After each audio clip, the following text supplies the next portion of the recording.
আপোনাৰ ব্যক্তিগত সাফল্যই নিশ্চয় আপোনাক সৰ্বোচ্চ শিখৰত বহুৱাব।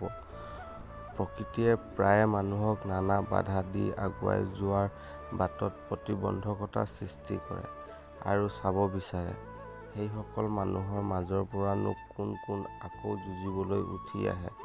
এই পৰীক্ষাত যিসকল সফল হয় তেওঁলোকেই শিখৰলৈ উঠি সভ্যজগতৰ মানুহক নেতৃত্ব দানত সক্ষম হয়।